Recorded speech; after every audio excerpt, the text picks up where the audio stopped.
身份不尊无分，我真如此。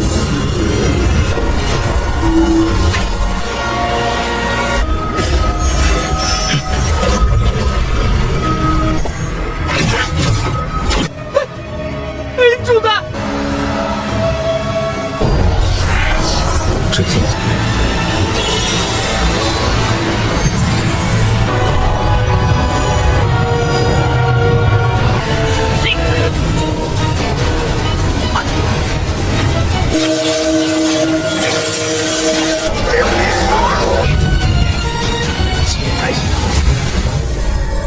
Halo guys, welcome back to KD Universe. Seperti biasa kita lanjutkan spoiler untuk Abang Wang Lin episode 66 nih guys.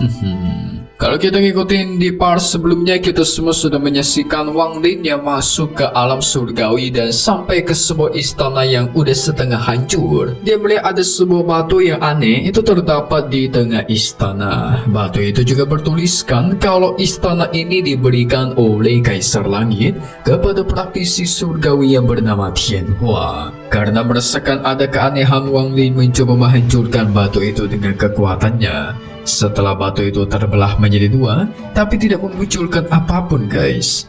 Wang Lin tidak mau menyerah. Dia yakin pasti ada suatu rahasia yang berhubungan dengan batu ini. So maka dari itu, kita masuk ke intro ya guys. Hehehe. Karena merasa semakin penasaran dan kepo, Wang Lin mencoba mengangkat batu itu. Dia yakin batu ini sebelumnya sengaja dipindahkan oleh seseorang untuk menutupi sesuatu. Benar aja dugaannya guys. Setelah dia mengangkat batu itu, tiba-tiba energi spiritual murni muncul dari bawah batu. Membuat Wang Lin auto senang dong, langsung berkonsentrasi untuk menghisapnya guys. Energi spiritual harus diambil. Tidak lama dari itu, dari kejauhan ada seorang praktisi yang muncul dari sebuah formasi teleportasi mengarah ke tempatnya Wang Lin. Wang Lin menyadari itu, dia tidak memperdulikannya guys, karena dia sibuk memurnikan energi spiritual yang sungguh murni. Apa yang terjadi? Praktisi itu berteriak dan menyuruh Wang Lin untuk berhenti. Yang ternyata area ini sudah ditemukan oleh Sekte Pedang Talo miliknya lebih dari 3000 tahun yang lalu. Jadi kalau semisal Wang Lin tidak menuruti perintahnya, maka pasti Sekte Pedang Talo akan mengincar Wang Lin. Tapi Wang Lin benar-benar gak peduli guys, biarin aja. Dia bahkan tidak takut karena dia tahu jelas praktisi di hadapannya ini cuma berada di ranah yang sama dengan dia, formasi jiwa. Jadi masih bisa Wang Lin bantai nanti. Segera Wang Lin mengeluarkan kode petirnya menyerang praktisi itu. Tapi sang praktisi menggunakan sebuah pedang dan menghindarinya, bahkan menghancurkan serangannya. Pedang digunakan oleh sang musuh merupakan salah satu harta karun dari Sekte Pedang Talo. Gak lama dari itu, Wang Lin sudah berhasil memurnikan energi spiritual menjadi sebuah kristal gitu guys. Setelah dia berpikir cukup lama, dia mulai mengerti. Alasan batu ini sengaja diletakkan di sini oleh Sekte Pedang Talo untuk menutupi sebuah formasi yang memancarkan energi spiritual murni. Jadi setiap alam surgawi dibuka, pastinya Sekte Pedang Talo mengirimkan seseorang seperti praktisi ini untuk mengambilnya guys. Jadi sebenarnya Sekte Talo cuma ngaku-ngaku doang memiliki seluruh area di sini.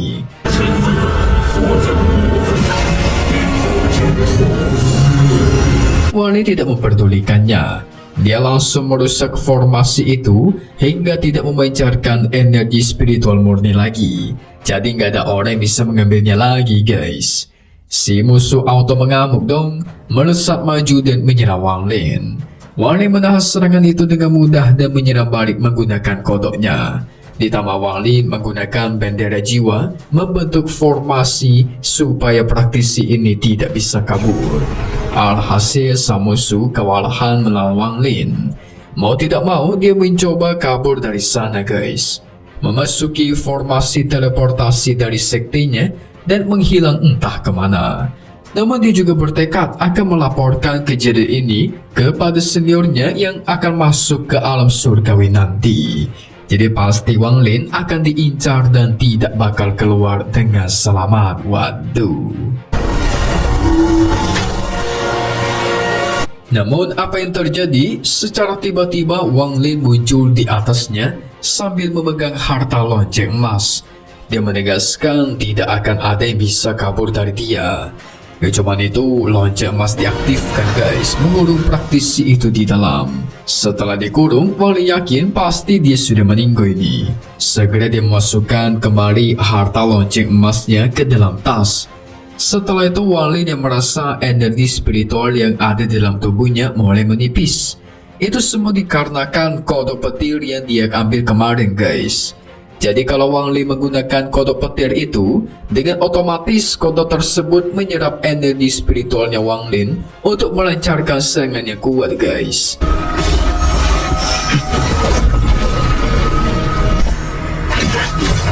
Segera Wang Lin berpikir keras, menyiapkan energi spiritual yang sangat banyak dan tidak akan sembarangan menggunakan kodok petir lagi. Soalnya kalau sampai dia kehabisan energi di tengah-tengah pertarungan, pasti itu akan menjadi kekurangan dan menjadi bahaya untuk dia guys. Wang Lin melanjutkan penelusurannya di alam surgawi. Karena sudah tidak menemukan apapun di istana, dia bergegas mencarinya ke tempat lain. Tapi tidak ada satu bangunan lagi yang tersisa di sekitarnya selain istana itu. Singkat cerita, akhirnya Wang Lin sampai ke sebuah gunung. Tapi gunung ini memiliki kondisi yang sangat buruk. Semua pohon yang ada di sana sudah lama mati. Wang Lin menyayangkannya dong, sayang banget ya kan? Kalau masih hidup, kemungkinan pohon-pohon ini berusia sekitar 1000 tahun. Nah, kalau dia menggunakan pohon yang berusia 1000 tahun untuk diukir patung, maka pasti patung itu memiliki energi spiritual yang murni dan sangat besar. Tapi gak lama dari itu dia menemukan sebuah goa. Setelah diperiksa, Wang Lin tidak menemukan apapun. Dia berpikir, jangan-jangan ada orang lain yang sudah menemukan tempat ini duluan guys, dan mengambil barang-barang yang ada di dalam. Untungnya di dalam masih ada beberapa formasi-formasi jebakan yang tersisa. Segera dari sisa-sisa formasi itu, dia serap energinya guys, untuk mendera jiwanya supaya disembuhkan. Singkat cerita, 3 hari sudah dilewati. Dia sudah menyerap semuanya. Wang Lin pun keluar dari goa dan bergegas pergi melanjutkan penelusuran. Di perjalanan dia mengingat kalau dia sebelumnya sudah menyerap praktisi dari sekte pedang Talo di lonceng emas kan. Nah, segera dikeluarkan lonceng emas itu dan memeriksa keadaan praktisi itu.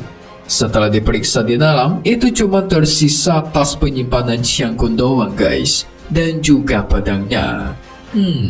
Setelah dia identifikasi lebih lanjut, pedangnya ini ternyata salah satu pedang kuno yang cukup kuat. Nah, dari situlah Wang Lin akan menggunakannya di masa depan. Dia memeriksa isi dari tas Xiang Kun milik kultivator itu dan ternyata di dalamnya berisikan sepotong giok, kuali pengembalian, dan ada ratusan batu roh kualitas terbaik.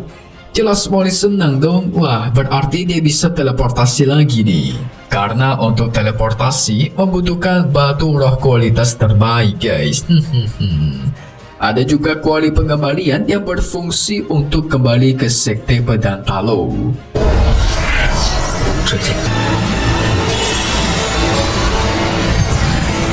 Tapi Wang Lin penasaran nih, kalau semisal dia menggunakan energi spiritualnya ke dalam kuali ini, apakah dia bakal kembali ke negara Cao atau malah kembali ke sekte Talo? Wah, ya juga ya, kepo nih Mimin nih. Tapi karena tidak mau mengambil resiko, dia pun mencoba masuk ke dalam formasi yang digunakan oleh musuh tadi. Singkat cerita, akhirnya Wang Lin sampai ke sebuah gunung pasir. Karena sekte pedang Talo menaruh sebuah formasi di tempat ini, berarti ada kemungkinan sesuatu di tempat ini guys. Tiba-tiba sebuah formasi aktif memunculkan banyak orang-orang di sana, membuat Wang Lin bingung bersiap untuk berperang. Tapi ternyata orang-orang tersebut cuma bagian dari ilusi. Bukannya merasa aman, tapi Wang Lin merasakan aneh. Dia pun mengikuti kemanakah orang-orang ilusi itu pergi. Orang-orang ilusi itu berhenti di sebuah tempat, guys. Tapi mereka kelihatan mulai berdebat dan ujung-ujungnya bertarung satu sama lain. Apa yang terjadi? Tiba-tiba muncul sebuah serangan yang melesat ke arah Wang Lin yang sedang mengamati ilusi itu. Wang Lin menyadarinya langsung menghindar karena itu serangan beneran, guys. Yang ternyata serangan itu berasal dari seorang praktisi misterius yang berasal dari negara Sui. Jelas Wang Lin mengenalinya dong. Praktisi itu pun menjadi semakin penasaran siapa sebenarnya Wang Lin. Tapi Wang Lin gak mau ngaku. Dia cuma menjawab, kalau semua orang tahu praktisi jenius yang berasal dari Sui. Wang Lin tidak ingin menjawab identitasnya, tentu membuat si praktisi Sui murka, guys. Segera memadatkan kekuatannya untuk menyerang.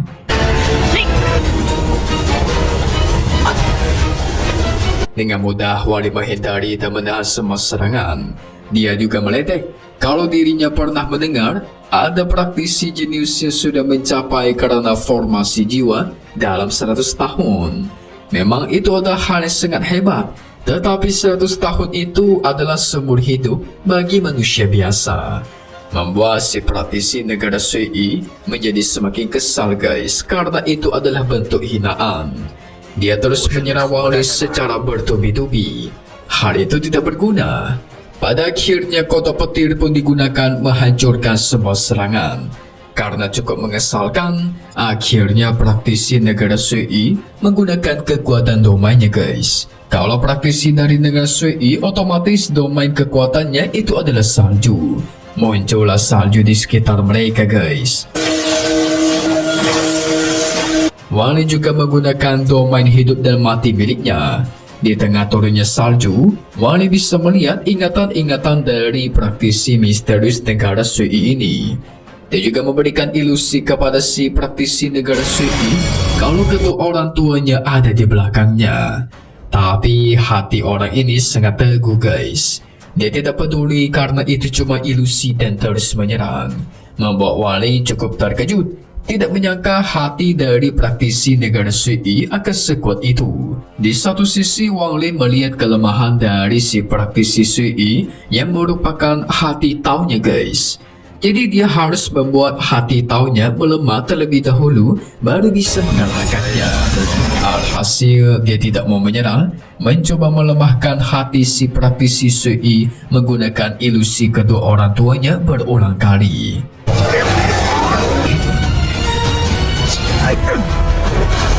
Tidak lama dari itu, benar saja, si praktisi negara Sui mulai goyah, guys. Tapi itu tetap tidak berlangsung lama. Praktisi negara Sui cukup kuat, sangat pantas disebut sebagai jenius.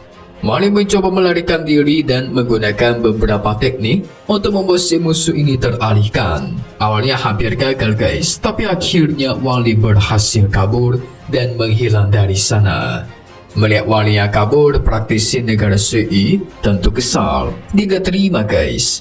Tapi dia yakin Wang Lin pasti berasal dari negara dengan kultivasi tingkat 5. Soalnya si Wang Lin memiliki akses ke area teleportasi, memiliki domain yang kuat, ditambah lagi memiliki banyak sekali harta langka. Wah, tapi ternyata Lord kita masih belum bisa mengalahkan praktisi misterius ini ya, guys, dari negara Sui. Sebenarnya Mimin tahu kenapa. Itu semua karena bendera jiwanya yang belum berhasil diperbaiki, guys. Tapi kira-kira kemanakah si Wang Lin habis ini ya? Kalian tunggu saja spoiler selanjutnya yang akan rilis secepatnya, guys. 之前我又炼制了这个本。 Selesai dulu untuk episode 66 Renji Immortal atau Xiangli. Seru bukan? Seru dong. Ditambah satu hal yang pasti cuma di sini.